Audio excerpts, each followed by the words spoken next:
बिस्मिल्लाहिर्रहमानिर्रहीम। प्यारे बच्चों, अस्सलाम वालेकुम। गौर पब्लिशर्स की जानिब से खुश आमदीद। हमारा स्लोगन है redefining the geography of education through digital resources for conceptual learning. मेरा नाम साजिदा नूर है। आज के इस वीडियो लेक्चर में हम गोहर निदाए उर्दू जमात शशुम के सबक नंबर 9 दूसरा रुख की मश्क शुरू करेंगे। तो प्यारे बच्चों, अब हम हल करेंगे सवाल नंबर 4। सवाल नंबर 4 है, शेर आया इस मौजू पर कम से कम 175 अल्फाज की कहानी लिखें। यूँ शुरू कर सकते हैं कि किसी गांव में एक गडरिया रहता था। वो अपनी बकरियां पहाड़ के करीब जंगल में चराने ले जाया करता था। तो प्यारे बच्चों, आइए कहानी लिखते हैं। किसी जंगल में एक चरवाहा बकरियां चराने लाया करता था। उसे एक दिन शरारत सूझी। उसने एक दिन चिल्लाना शुरू कर दिया, शेर आया बचाओ। गांव के लोगों ने जब उसकी आवाज़ सुनी तो मदद के लिए फौरन जंगल की तरफ दौड़ पड़े। जब वो वहां पहुंचे तो ये देखकर हैरान रह गए कि वहां कोई शेर नहीं था और चरवाहा वहां खड़ा हंस रहा था और कह रहा था कि मैंने तो मजाक किया था। गांव के लोग बददिल होकर वापस लौट गए। अगले दिन उसने फिर वही हरकत की और जोर जोर से चिल्लाने लगा, शेर आया बचाओ बचाओ। गांव के लोग फिर भागे आए, मगर सूरत हाल फिर अगले रोज की तरह थी। गांव वाले फिर मायूस होकर लौट गए। तीसरे दिन सचमुच शेर आ गया और चरवाहा चीख चीख कर थक गया, मगर गांव वालों ने झूठ समझकर चरवाहे की चीखों की कोई परवाह ना की और शेर ने उसकी बकरियों को चीर फाड़ कर रख दिया। वो रोता हुआ जब शाम को गांव पहुंचा तो गांव वाले बोले कि तुमने अपना एतबार खुद खोया है। झूठ का अंजाम यही होता है जो हुआ। नतीजा है झूठ का अंजाम बुरा होता है।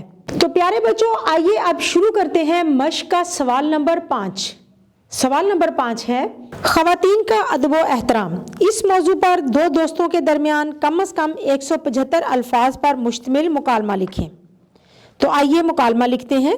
अली, अस्सलाम वालेकुम। अहमद, वालेकुम अस्सलाम। अली, क्या हाल है? अली, मैं अल्हम्दुलिल्लाह ठीक हूँ। आपका स्कूल में आज का दिन कैसा रहा?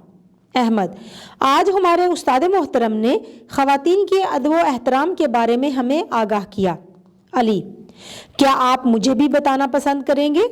अहमद, क्यों नहीं प्यारे दोस्त, अच्छी बातें तो सबको बतानी चाहिए। उस्ताद साहब ने हमें बताया कि खवातीन का एहतराम हम सब पर लाजिम है, क्योंकि खवातीन भी मुआशरे का अहम हिस्सा हैं। अली, बिल्कुल ठीक कहा, औरत तो कई रूप में मुआशरे की खिदमत करती है।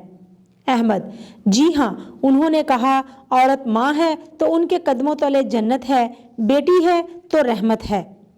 अली, इस्लाम की आमद से पहले औरत की कोई इज्जत ना थी। ये हमारा मजहब इस्लाम है जिसने औरत को इज्जत बख्शी है। अहमद, बिल्कुल, उस्ताद साहब ने बताया कि नबी पाक सल्लल्लाहु अलैहि वसल्लम का भी यही फरमान है।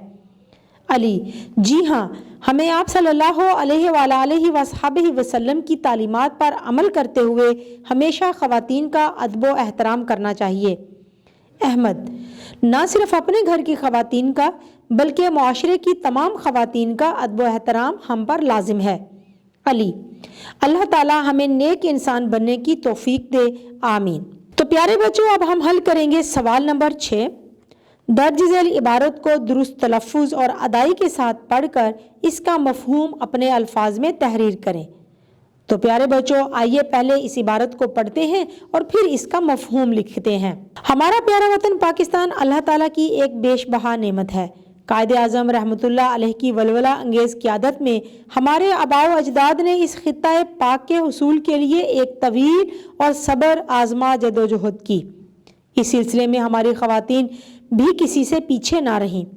कायदे आज़म रहमतुल्लाह अलैह ने जब उन्हें आगे बढ़कर तहरीक आज़ादी में हिस्सा लेने का पैगाम दिया तो सब ख़वातीन लब्बैक कहते हुए उठ खड़ी हुईं। ख़वातीन की तंजीम साजी की गई। यूँ मुस्लिम लीग का पैगाम मुल्क के कोने कोने तक फैल गया। मुसलमानों के दिलों में आज़ादी की ऐसी जोत जगाई गई कि थोड़े ही अरसे में शायर मशरिक अल्लामा मोहम्मद इकबाल रहमतुल्लाह अलैह का ख्वाब मुमलकत खुदादाद पाकिस्तान की सूरत में शर्मिंदाए ताबीर हो गया। आइए इस इबारत का मफ़हूम लिखते हैं। हमारा प्यारा वतन पाकिस्तान अल्लाह ताला की बहुत बड़ी नेमत है। یہ وطن ہمارے بزرگوں نے قائد اعظم کی قیادت میں بے شمار قربانیاں دے کر حاصل کیا ہے۔ تحریک پاکستان میں خواتین کے کردار کو فراموش نہیں کیا جا سکتا۔ خواتین نے مسلم لیگ کا پیغام ملک کے کونے کونے میں پہنچایا اور آزادی کی لگن پیدا کی۔ اس جدوجہد کے نتیجے میں علامہ محمد اقبال کا علیحدہ وطن کے لیے دیکھا گیا خواب پورا ہو گیا۔ تو پیارے بچوں، اب ہم مشق کی اگلی سرگرمی حل کریں گے، جو ہے سنیں اور بولیں۔